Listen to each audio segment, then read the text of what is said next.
2020, and we were always praying and hoping that we could, when it was easier for us to meet safely together, come back in numbers as friends and family of Stephen to give thanks for his life and to remember him well as someone who lived well, who loved well. The fact that there are so many of you here tonight is an absolute testimony to that. I encourage you to be relaxed and to enjoy the space.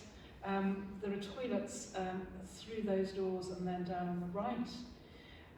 After this service of Thanksgiving, Kath and Brian have very kindly and hospitably invited us over to the Eagle and Crown to have a drink, to further give thanks for Stephen.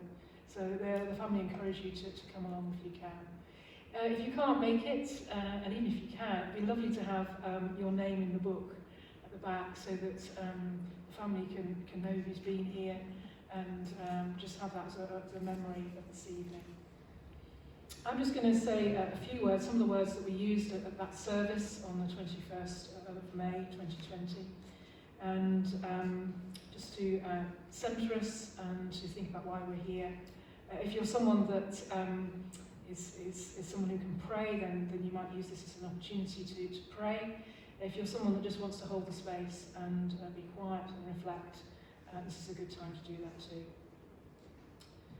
Jesus says, I am the resurrection and life. Those who believe in me, even though they die, will live, and everyone who lives and believes in me will never die.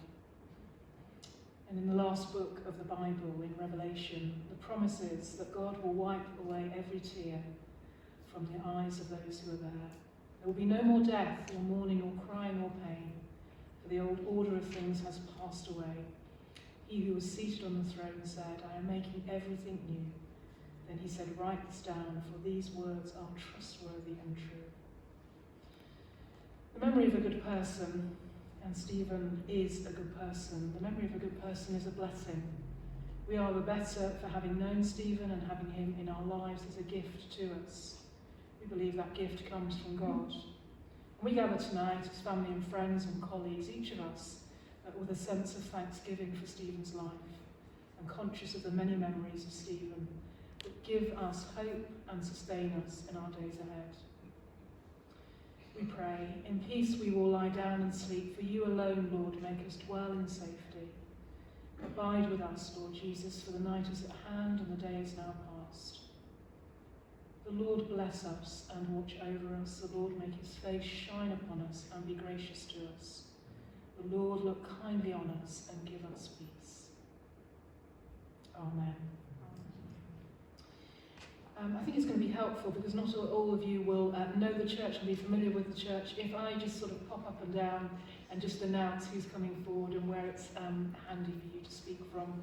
But otherwise the service follows the service sheet that you've got, and the words will appear on the screen as well. So we're going to sing. Thank you to the band for coming and leading us. And we're going to sing, again, a hymn that we had at Stephen's service, and one that means a lot to the family and meant a lot to Stephen too, when I needed a neighbour.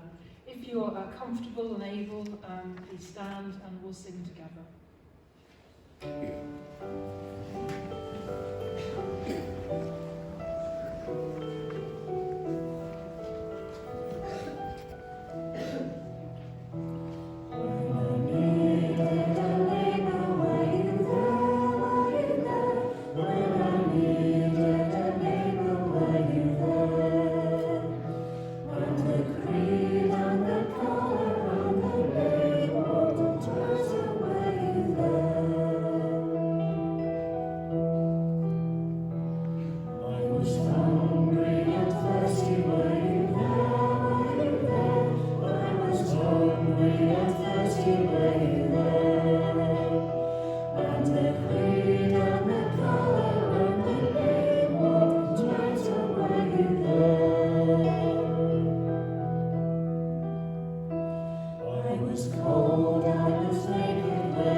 reading that will make sense when we've just sung that hymn that we've just sung.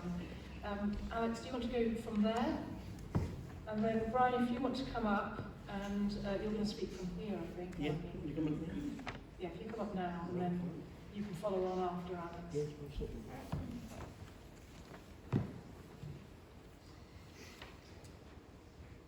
Today's reading was chosen as we thought, as the word saw, how Stephen chose to live his life. The reading is taken from Matthew 25, verses 34 to 40, adapted by Steve Austin to be put in today's conscience. When I needed a neighbour. And then the king will say, those on the right, enter you who are blessed by my Father. Take what's coming to you in this kingdom. It's been ready for you since the world's foundation, and here's why. I have HIV and you visited me. I was black and you stood with me. I was in prison, you wrote to me. I was depressed and you held me close. I was Puerto Rican and you rescued me. I was homeless and you shared your home. I was a refugee and welcome to the inside. I was LGBTQ plus, invited me to be to the table. I was disabled and you said that my life matters. I was a woman and you told me that my voice matters. I was a divorcee and you did not exclude me from my fellowship. I was a different face and you told me that love breaks down walls. The king replied, truly, I tell you whatever you did, for the least of these brothers and sisters of mine, you did it for me. Thank you.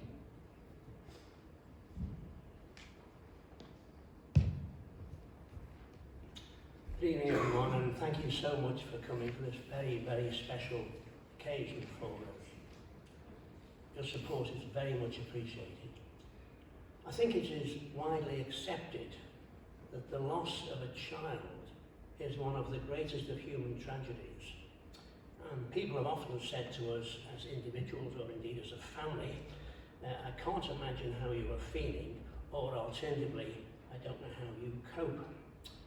Well, it certainly isn't easy, and there isn't a day goes by that we don't think of Stephen. However, there are enormous blessings in our lives which have sustained us and given us real hope in the face of such sadness. And put simply, and this is the best way I can sum it up for you, those blessings, and that's what they are family, friendships and faith.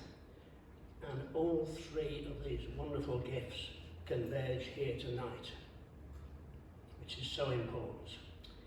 And underpinning the central tenet of Christianity, all these things is the immovable belief which we all as a family share, both individually and collectively, that life is far more than just a random span of time sandwiched between two sets of oblivion. It has an eternal and imperishable dimension which continues long after our earthly existences ceased.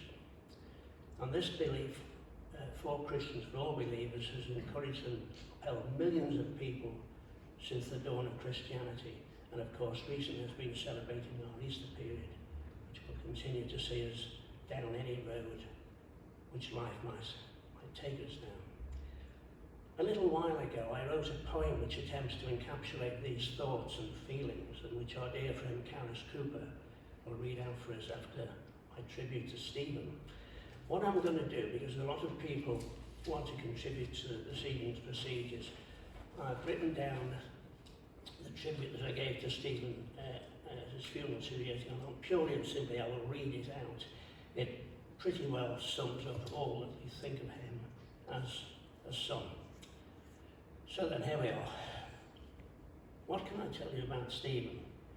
Firstly, he was a wonderful son to Kath and I, an incredible brother and brother-in-law to Laura and Alex, an affectionate and loving Uncle Macaulay, our grandson. Now, I'm not going to read all these names because I'm bound to forget somebody and then I'll be in dire trouble. But to all his uncles, his aunties, his cousins, second cousins, and all members of the family. He was much loved, and he loved them in turn. It's often said, isn't it, that most people only have a handful of close friends, but in Stephen's case, he undoubtedly had many more, and we've got much evidence of this tonight. And we had many genuine and heartfelt tributes from a wide circle of people, including all his colleagues, Peter Edwards, Law, Peter and his wife who are here tonight, and will be doing their part in a few minutes. Peter will tell you that Stephen worked for him as a mental health solicitor, for those of you who don't know, and indeed there's a number of Stephen's colleagues here tonight, I'm glad to say. And when he had his funeral 2 years ago, Peter and his colleagues requested that the funeral car parked outside the firm's premises. We were in the days of COVID, of course, and it was impossible to have more than 15 or 20 people at a funeral, so we did it in that way, and the car parked outside the premises, and they were able to pay their respects in that, even though they couldn't physically come to the funeral, and that was good. Likewise, the nurses that looked after him so well also came to the road where he lived in Sorbourne, Massey, and stood outside in the quite big numbers. And I think it's true to say, not just because he was our son, that Stephen was as near as you could get to a model patient, if there is such a thing.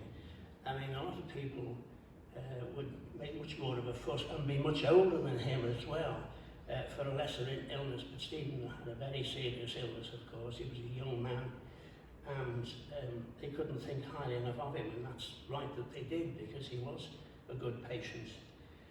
As far as personal qualities were concerned, many of you know he was gentle and kind, he was good-humoured, he had concern for so many people, and hence the fact we chose that hymn when I needed a neighbour. That was the coincidence. I just plucked out of the hymn book. It was given for particular reasons. He had a great understanding of how people felt, and it's a bit of a cliche to say wise beyond his years, but he was. He understood what people felt in different situations, and he never judged them. I've never heard him judge anybody yet, and I think we all do that to a greater or lesser extent, but he didn't. The numerous messages conveyed to him before he died showed the depth of love everyone had for him. And I think it's appropriate to say, if you want a biblical reference, and it's appropriate that in a church there is one, the best one I can give you is to say, as you sow, so then you shall reap. You sowed good relationships and other things, and clearly that's what was returned to him. Quoting from a friend who provided me with this information, a lady friend of Stephen's who he knew very well, she said about him, being with you was to laugh, to feel good, to be young and free. You navigated the world from a position of huge kindness, innate sympathy, and with eyes genuinely devoid of prejudice. You always saw the best in others and wanted to fight for the best in others. It was also the case that you inspired others to be their best. From our perspective, we always knew that Stephen had an inexhaustible interest in the world in which we live and those who inhabit it. He was knowledgeable about many, many different things. I mean, he could teach me a thing or two about so many different areas of life. He was highly intelligent, but modest, and I have to say that those two things don't necessarily go together with people who see themselves as intelligent. He always wanted to make people happy and safe as well. I was remembering sort of talking to him about he didn't want to be defined by his illness, and indeed he isn't and wasn't. And neither, may I say, do we as a family want to be defined by it, because people do feel, you know, they can't always talk about things and it becomes something which is uppermost in their mind. So let me put your mind at rest about that. On that very same note, Stephen showed immense courage and acceptance and was completely without bitterness or self-pity throughout the time. And I'm sure that attitude and his general demeanour helped Kath and I and Laura and Alex and other members of the family considerably. It's always difficult when a person has an illness, and they're upset about it, and they've every right to be. But he kept that at bay all the time, and that's something that we will always be grateful for him. He once said to me when he was first diagnosed, and this always stuck in my mind, that he could leave this world without any unresolved issues. Now, I don't know how many people sitting here tonight could say the same thing. I suspect not all that many, really. Stephen was a very keen traveller. He went to a number of countries, South America, the United States, many different parts of Europe, and even the dear old Ukraine, would you believe, to see a football match, I think it was on that occasions. And he was always, again, modest. He always said, "Oh, I haven't really done much travelling." As far as I'm concerned, he had. So for all these reasons I've just said to you, and tried to give you a picture of what Stephen was like, we are immensely proud of him, and we'll remember him on our hearts forever, till we meet him again. Thank you.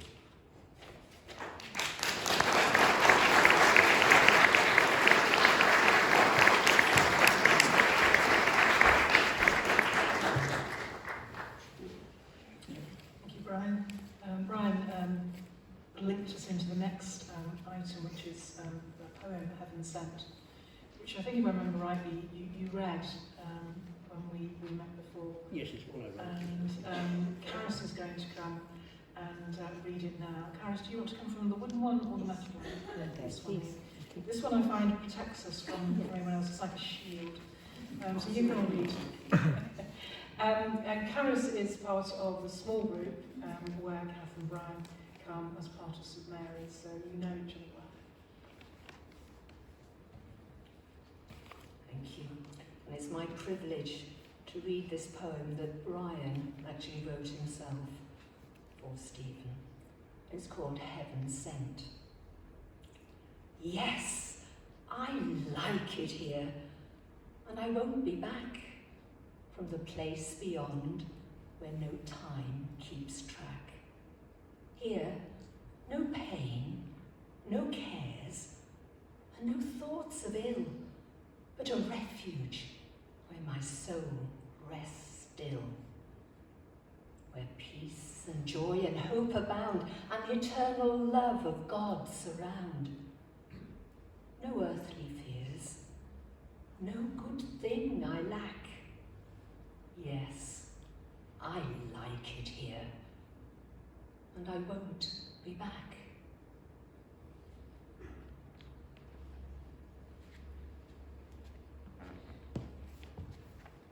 Thank you, Caris. We heard, again, in Brian's tribute about the enormous number of friends Stephen attracted. Stephen's, I mean, it's a magnetic personality that sort of drew people to him. Some of you are going to come and say some words, some of your reflections, some of your memories. Peter and Yola, I think you were colleagues and part of Peter Edwards' law firm, of course. You'll come on first, I think. So do you want to come up and, whichever one you want to come to, this one here, I think. And then Chris and Stephen, you're all going to come and say a few words. If you want to just sort of come to the side here, and you'll be ready to speak.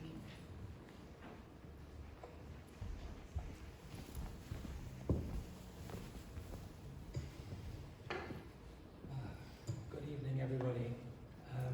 My name is Peter Edwards, and I'm speaking very much not on my behalf, but on behalf of all of us who, I was going to say worked with Stephen, but it wasn't really that kind of relationship. It's almost traditional, isn't it? At funerals and gatherings like this, that people sort of scratch their heads and think about nice things that they're going to say about people. When it comes to Stephen, it just flows out, doesn't it? What those of you who don't know us need to know that Peter Edwards Law is a very special and unusual kind of law practice, because we exist to represent very vulnerable people. People with mental health problems and people who have difficulty making decisions for themselves. And it takes a very special kind of person to work in that kind of environment. And frankly, it was a marriage made in heaven when it came to Stephen. What I did was I asked a number of my staff who knew Stephen very, very well, just to give me a few thoughts. And so I'd just like to share some of those thoughts with you.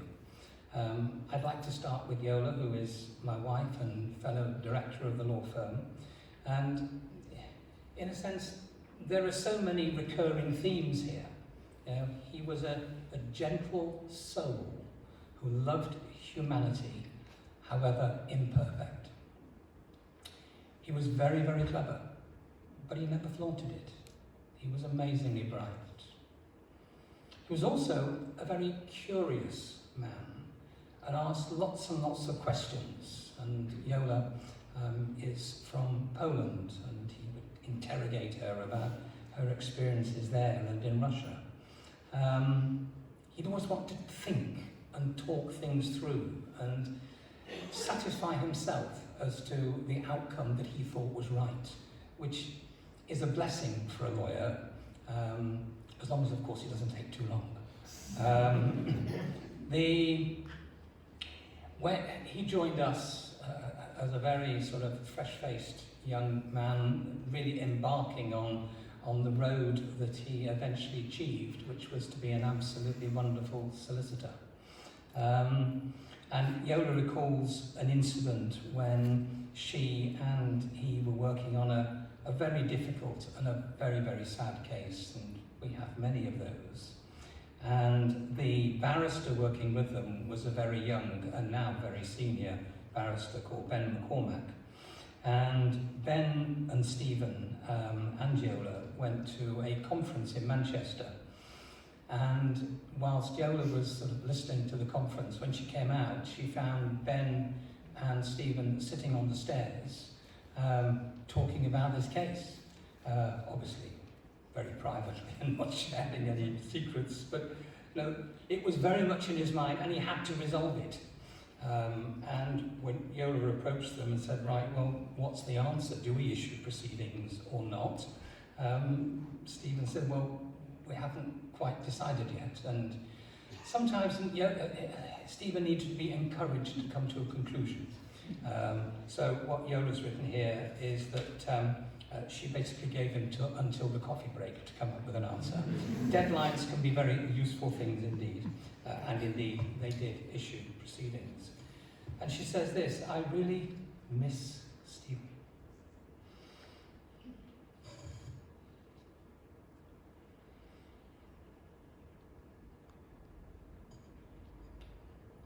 His gentle humour and his intellect, and even perhaps the thing that in some ways Stephen was best known for, his very, very messy office. Paul, who's here at the front, Paul says this, my earliest memory of Stephen is how helpful he was when I first joined the practice. Paul had come from a very different type of law and was himself young and inexperienced, and he described Stephen as taking him under his wing, providing that support, because with support comes confidence. In the type of work we do, you need bags of confidence. Although there were days I could see he was under pressure, he never failed to ask me how I was, or he would invite me out for something to eat, and it was all to help put Paul at his ease. And my goodness, Paul says, he was a very hard worker, and he put 3 exclamation marks after that. And he said that when they went to a Mental Health Lawyers Association in Leeds, Paul had the pleasure of sharing a room with Stephen, and discovered that one of Stephen's strengths or weaknesses, most probably weaknesses, was his ability to get up in the morning. Floss, another of our bright young things. Floss writes this: I've got so many fond memories of Stephen, I really don't know where to start. His amazing positive attitude towards everything just blew me away. He was hilarious on nights out, and he would always be the last one up dancing, and in fact I had to drag him into taxis. Me and Stephen, they set themselves a challenge, he and Stephen. I didn't know about this until I read it. And their challenge was that they were going to visit every tapas restaurant on the Wirral. And she says here, they very nearly succeeded. I will always be thankful for all the life lessons that he taught me, and he was such a good friend. Another of my staff, Desi. I think Desi and Stephen had quite a few social experiences together, but perhaps the most shocking was in 2018 when Desi, a passionate Liverpool supporter, not altogether inconsistent perhaps with being a Tranmere supporter, he took Stephen to a match, and Liverpool won 5-0. And Stephen was so big-hearted, he told Desi that it's the best football match he's ever been to, which wasn't bad for a Tranmere supporter. A few more. Annie. My favourite thing about Stephen was his kindness. I'll always remember how one Christmas, we do silly things at Christmas, like Secret Santas. And so you don't quite know who the gift's coming from. And the person that was going to give Annie her present left the practice just before Christmas, and so Annie was not going to get hers, and Stephen found this out. So he was the thoughtful one. He was the one that made sure that Annie got her Secret Santa. And it's funny how little things like that, they really stick, don't they? It's evidence of, as she says here, it was just a small gesture, but it really sums up how thoughtful and how considerate he was. And she says, you know, we worked really hard, we're incredibly professional, we have to be, representing vulnerable people, but there was a sort of a little group of friends in the office, and he was a massive part of that. Jenny, the head of my mental health tribunal department. Stephen was always supportive, but he was always fun. Nights out, you always knew you were going to have a good laugh. And what I didn't know, again, I've learned a lot about Stephen actually, just asking my staff to tell me their reflections, is that when they went for nights out, they then had a little breakfast club, a few of them, so that they would then meet for breakfast after the night out to discuss the night out they've had. So yet more examples of Stephen liking to think things through. Fun runs. I think most probably it was the last run Yola did, the run in Sefton Park. Although I have to say that wasn't most probably Stephen's favourite activity, he'd much rather go to the gym and exercise there, but he was part of it. It was a 10k in Sefton Park, and inevitably you will realise that once it was finished we all retired to the pub, which takes the edge off things a little bit. Again, I didn't know that they had a weekend away in Blackpool. She describes it as doing the lights run. And they went to the Pleasure Beach, and they went to a Will Smith concert. And when planning it, what Stephen didn't say was that he actually hated those kind of rides.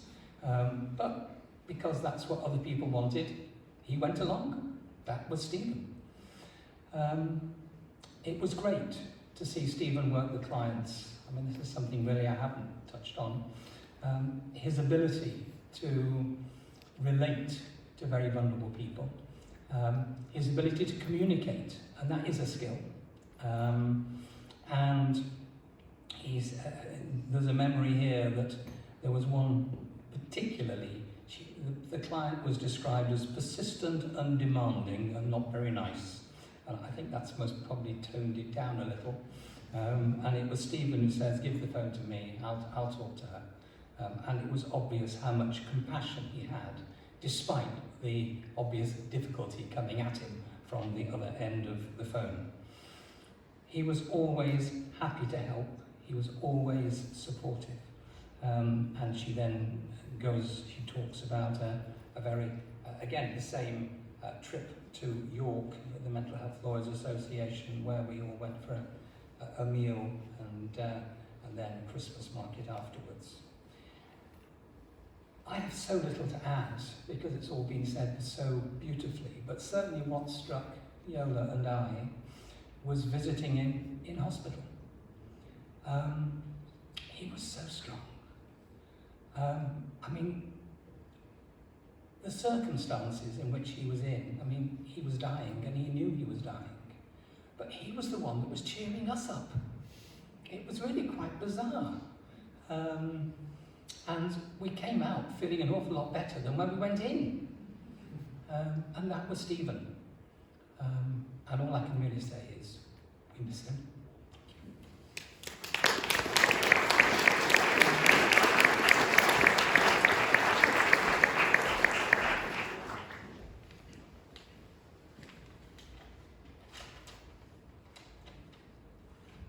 Hello. I've called this tribute to Stephen. He was there. I've been racking my brains to think about the first time I spoke to Stephen, or Beard, as most of his friends called him. And I can't pinpoint a specific time. He was just always there. Beard went to my primary school and my junior school, but it was in the year above me. He was in the year above me, rather. It wasn't until secondary school that we became friends. And then we saw each other almost every day. If we weren't chatting on the school bus about TV watched the previous night, we were volleying tennis balls in his driveway. And of course, this being Beard, he didn't mind going in goal. Other times we were playing Pro Evo on the PlayStation at mine, and he didn't care one bit if I got annoyed if we lost. Sometimes Beard would just watch me play bass, and I mean, you've got to be patient just to watch someone play bass guitar week in, week out without any backing music. But that was Stephen. He was incredibly patient and an extremely encouraging person. But Beard was like that with everyone. If he wasn't hanging around with me as a teenager, he could have been with any number of friends that they'd be playing him their latest musical experiments. Admittedly, their creations were probably a bit more entertaining than my three-note bass riffs. But it didn't matter to Beard. He was just happy to be there, to be with his friends, and his friends loved having Beard in their company. This encouragement, this patience, this selflessness, his amazing quality of acutely listening to what was being said, and sometimes what wasn't being said, his great advice, it just grew and grew as he got older. As life became more serious, the more Stephen became the friend he'd lean on for help. Stephen was the first friend I saw after my mum died, and he did exactly what I wanted. He listened. When I was having girl trouble, Stephen dropped everything and we went on holiday the next day. When my multiple sclerosis got so bad I could barely walk, Stephen, who at this point was undergoing chemotherapy, he let me use him as a crutch. Stephen was there, he was always there no matter what, selfless, thoughtful, attentive and fun. Stephen was like this with everyone, he was there for everyone. At this point I can't help but think of the great Disney Pixar film, Coco, which I know he watched whilst he was in and out of hospital. The film really hammers home the point that if your loved ones pass, you keep them alive by retelling their stories. And there's so many anecdotes from my life, from our lives, that involve Beard. And if we keep retelling them, Stephen, like in life, will be there. He was there for us, and he'll always be there for us. Thank you.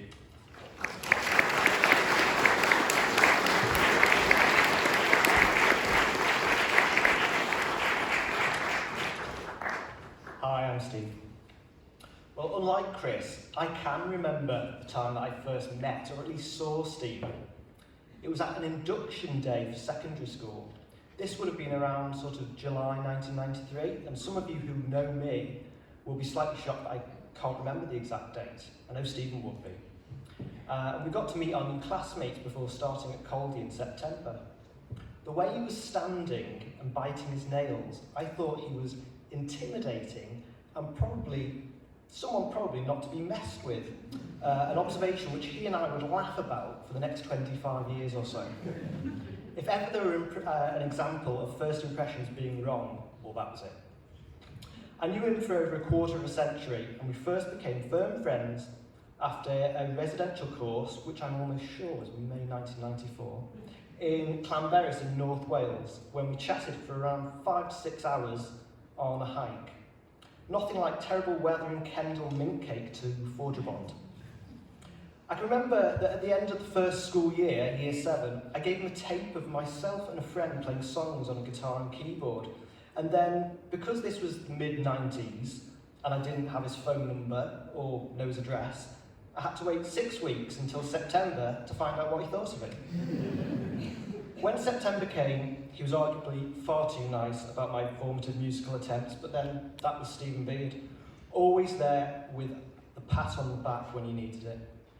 His reaction to that tape kick-started our shared interest in music that probably reached its zenith, or nadir, when we started a spoof punk band in sixth form, for which I wrote the music and he wrote the words. He was writing lyrics that mentioned Osama bin Laden in 1998, ever the astute political observer, and always up on current affairs, as I'm sure a lot of you will know. If you ever became, well, as I'm sure a lot of you will know, if you ever became engrossed in a political or world news discussion with him. By the end of school, we were staying over at each other's houses most weekends, wasting time in each other's company, watching TV, football, playing video games, making silly songs, or, listening to records. I still can't listen to Coming Up by Suede or Led Zeppelin 2 without thinking about him. Now at this point, I need to make everyone aware that Stephen was obsessed with a game of football that took place on the 4th of March 1998. It was between Nottingham Forest and Sunderland, took place in the second tier of English football, and it ended Forest 0, Sunderland 3. He didn't even support one of the teams or have any links to them. He wrote a song about it, researched it for 20 years, and could talk about it for hours. I absolutely love the idiosyncratic nature of these obsessions that he had, and how he pulled you into his world. He pulled me into the degree that we would text or call each other on the 4th of March every year as if it was one of our birthdays. We stayed close friends throughout university, Stephen being introduced to my university friends and becoming mates with them too because, well, how could they not? After uni, we shared a house together for a year, and after that we still hung out loads and went on holidays together with our friends. And I've written a short list of destinations here. Florence, Pula in Croatia, Dubrovnik, Rhodes, Berlin, Bruges, Stockholm, not a bad list. Stephen loved to travel, loved to experience different places and cultures, and besides, his trivia knowledge of world capital cities and population sizes was immense. I know he went to many more far-flung destinations with people who are here this evening. When I met my wife Laura and we had children, my friendship with Stephen became even closer. I will always feel so grateful to Stephen for getting to know Laura and my children, Isabel and Phoebe, both of whom were completely at ease in his company, and like us, just loved chatting with him. We also went on holiday as a group with mates after this point, but to the less exotic destinations of Shropshire, Cheshire and Derbyshire, all the shires. The last time he came away with us in late 2018, when he was unwell, was one of the most special times I'd spent with him over all those years. We were just all really grateful to have that time together. In the past 2 years, there hasn't been a day that goes by when I haven't thought about him or wanted to message or speak to him about something ostensibly banal but desperately interesting to us. When Stephen died, so did 1,000 unfinished conversations. For example, who is the smuggest Channel 4 newsreader?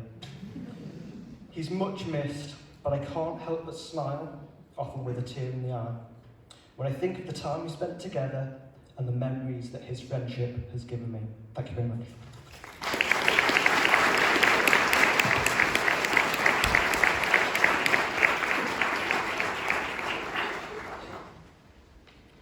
Thank you, Peter. Thank you for bringing those other voices to us.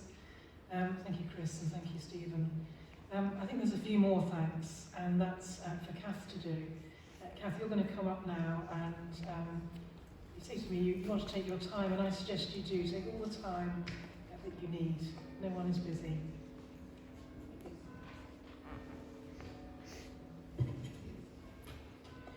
On Christmas Eve 2017, we met Stephen, Laura and family for a meal in New Brighton. As soon as I saw him, I realised he was very ill and advised him to see his GP as soon as possible. He went to see Dr. Jevons Hurst after the Christmas break, and she arranged for him to be admitted to Arran Park Hospital.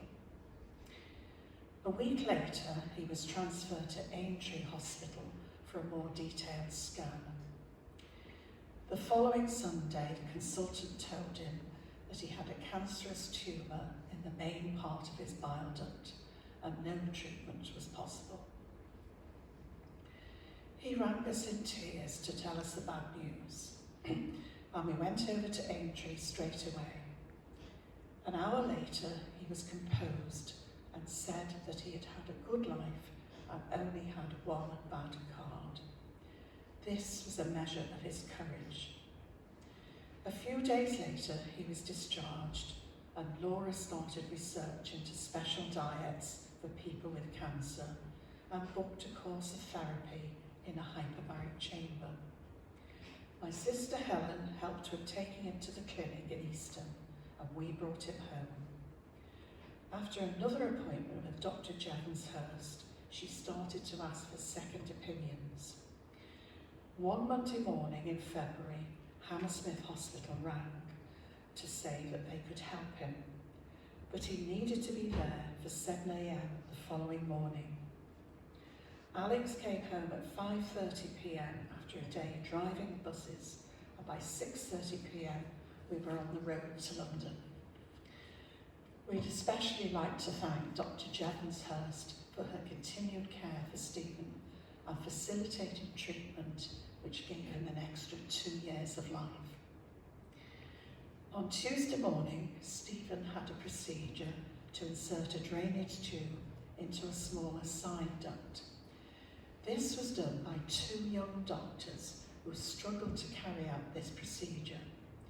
Stephen realised this and was ready to give up. However, the doctors didn't give up and later told Stephen it was the hardest one they had ever done. We also thought we would have been the only visitors he had in London.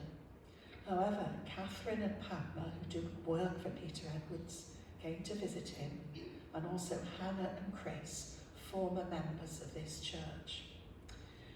We would like to thank them for taking the time to visit him and cheer him up.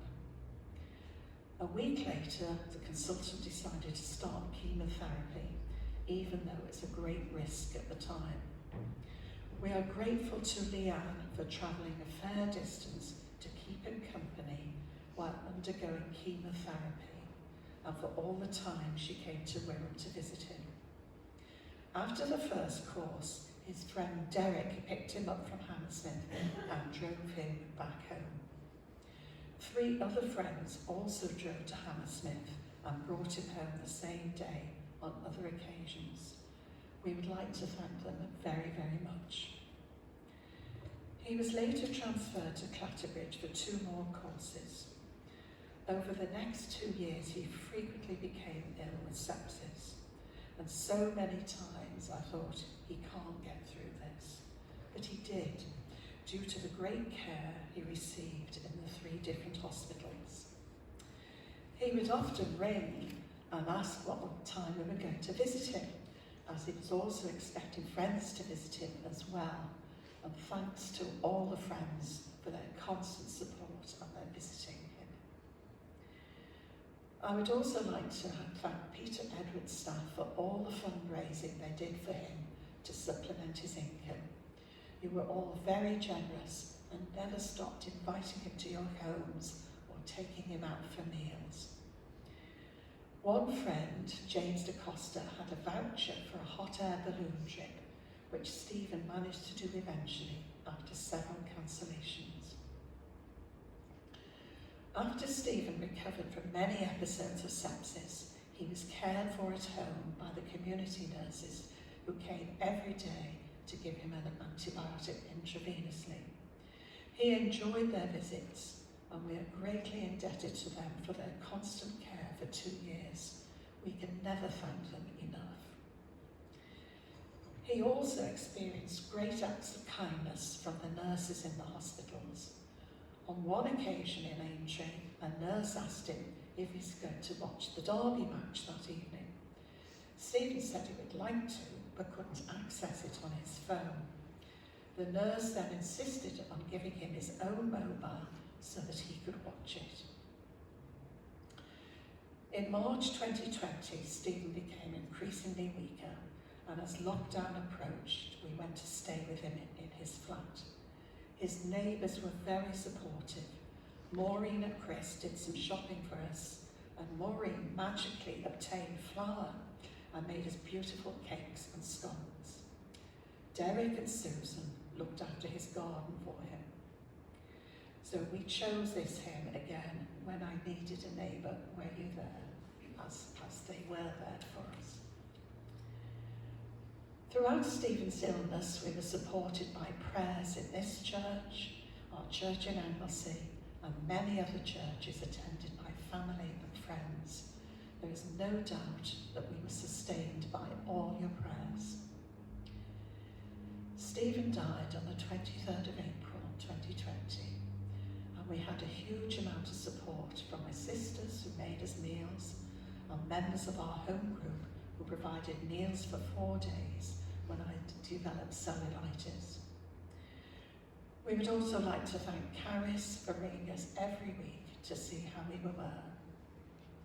On the day of his funeral, all the neighbours stood in tribute to him, as well as 10 of the community nurses outside his home. After that, as Brian has said, the hearse stopped outside Peter Edwards' office for a couple of minutes, and the staff stood outside in silence. Although we were only able to have 15 people at the funeral, those moments of standing in tribute to him meant a lot to us.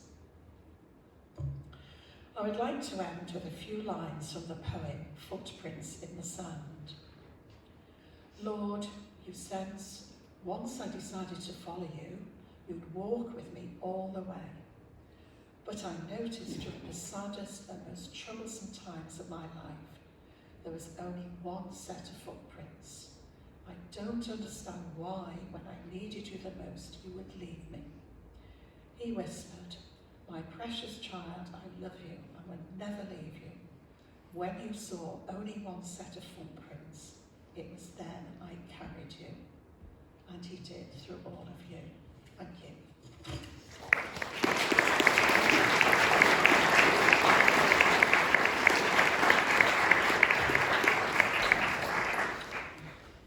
You'll see on the back of your order of service a logo that's got Stephen's face in, and it talks about the Stephen Beard Foundation working on rural well-being.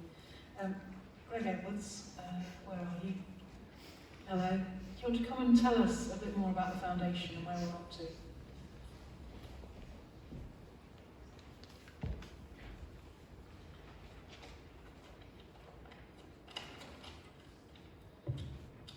Good evening, everyone. So yes, I'm Greg Edwards, and I'm one of the proud trustees of the Stephen Beard Foundation. I'm going to talk a little bit about the foundation this evening, just in terms of explaining what it is and why we set it up. When we sadly lost Stephen, I know the family wanted to think of a way that we could remember him in the best possible way. I had some existing experience working in the charity sector, and together we came up and thought of the idea of actually creating a foundation, a legacy foundation that would basically do fantastic work on Wirral in the fields of mental health and wellbeing. I'm pleased to say that we've been running the foundation now for nearly 2 years. We've raised nearly £17,000, and recently we've just given our first grant funding part out to the community. I think in terms of running a foundation, it's a really important way of actually sharing the legacy and actually doing something really good for the community. Of the first round of funding that we've given out, there were five key organisations that are going to receive our support, and they are Charlotte's Bright Side. We're funding a mental health group for children and young people, as well as creating a tranquility room. Ferry's Family, we're funding Calm and Create sessions for young women's mental health. We are funding an organisation called Mind Clarity. They're doing work for bilingual counselling for refugees and asylum seekers. We're also funding Morton Day Service by helping provide gardening equipment to help beneficiaries support their mental health and wellbeing in Morton. And lastly, we're also supporting another organisation called Grow Wellbeing, and we're helping to fund forest school workshops for young carers. We hope and we believe that Stephen will be really proud of the foundation and what it's doing and what it will do in the future as well. Of course, to sustain this important work, the foundation needs to raise money for events, sponsorship and donations. One such event that we started last year was the Moustache for Beard. This is and intends to be an annual fundraising event that will take place at Ashton Park.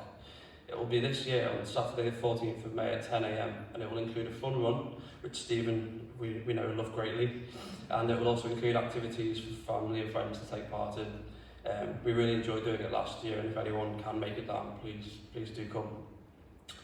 As well as that, Stephen would have been 40 this year. So we're also hoping that we can encourage people to do different challenges, maybe sporting events or activities that encompass the number 40. So maybe a 4-mile run or a 4-kilometre jog, or maybe a 40-minute cycle. There is a GoFundMe page that is already set up if you go through the Facebook page. And we're hoping to raise another £3,000 at least, so that we can carry the important work and continue the important work of the foundation for the years to come.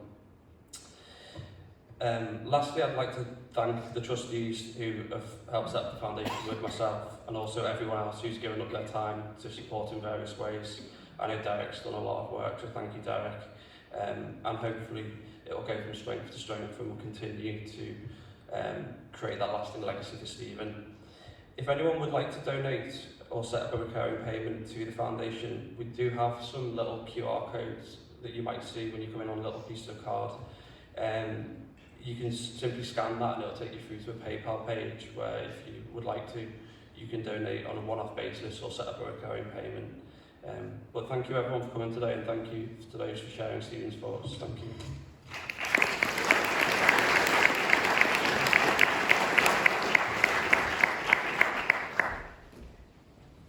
Thank you, Greg. As the band are coming back, just to underline what Greg's been saying, please do sign up, sign the book, get involved in what the foundation is doing and see how you can be part of that. We're going to sing our final song, which is The Lord is My Shepherd.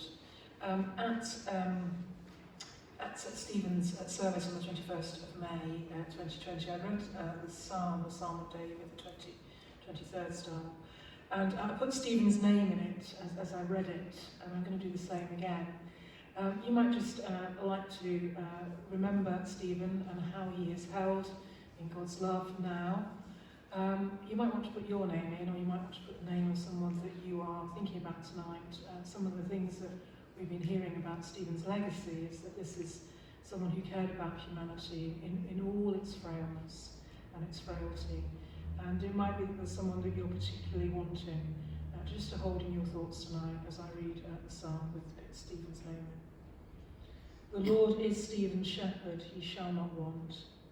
He makes Stephen lie down in green pastures, and he leads him beside quiet waters.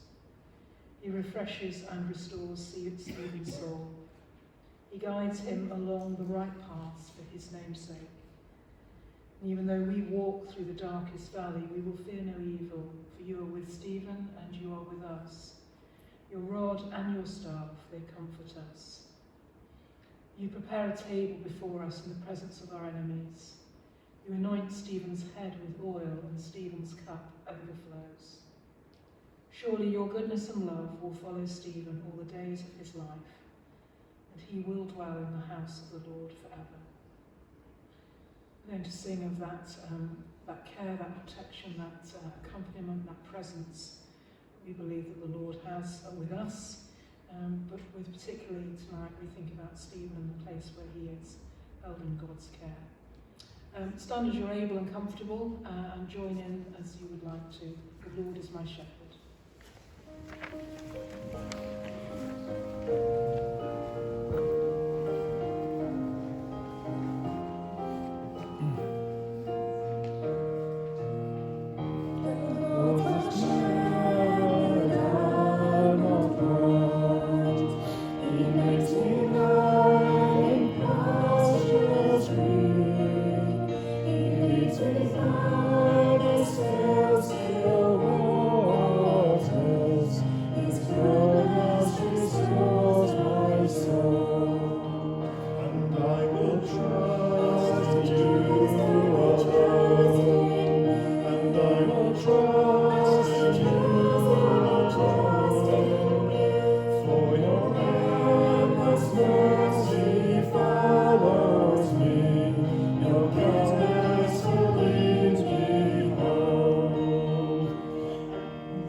To have the order of service in your hand.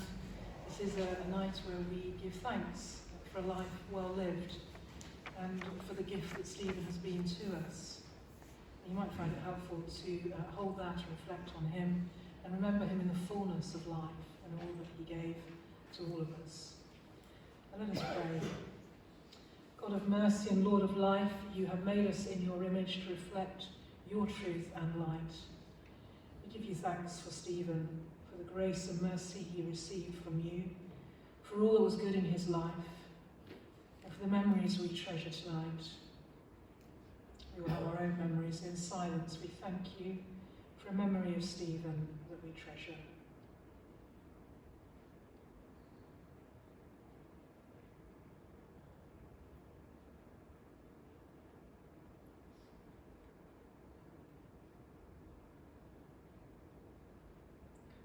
Surround us as people who are sad and who mourn and who miss Stephen. Surround us with your love and give us strength and courage to leave Stephen in your care. Confident in your promise that you bring life out of death. Look in mercy on all who mourn, especially tonight for Kath and Brian, Laura and Alex and Macaulay and Leo, for all family members, for Chris and Stephen and Greg, friends and trustees, for Peter and Yola, colleagues and friends at Peter Edwards Law Firm. And we remember too and give thanks for all those who cared for Stephen, for community nurses, for doctors and nurses at Arrow Park, at Aintree, in Clatterbridge and Hammersmith. Give us, Lord, patient faith in times of darkness. Strengthen us with the knowledge of your love, and give us faith in your resurrection power. Amen. We're going to listen to a piece of music after I pray the final prayer of blessing. And there are some words in there from the person who's called in our house, at least, St. Bob of Dylan, a sainted individual who writes amazing songs. And Stephen loved Bob Dylan. There's some words in this song that would say, when the evening shadows and the stars appear, and when there is no one there to dry your tears, oh, I hold you for 1,000,000 years to make you feel my love. That's our prayer for us tonight, to know and feel the love of God, in remembering Stephen well, as I think it was you who was saying, Chris, the idea of keeping the memories alive, talking well of someone who was so able to talk well of others. And so let me pray this final prayer of blessing, and then we're going to listen to Make You Feel My Love by Bob Dylan, and remember well Stephen. As you leave this place, may the living Lord go with you. May he go beside you to befriend you, above you to watch over you, beneath you to lift you from your sorrows. May he be within you to give you the gifts of faith, hope and love, and always before you to show you the way. And we pray these things in the name of the Father, the Son and the Holy Spirit. Amen. Let's listen to that song.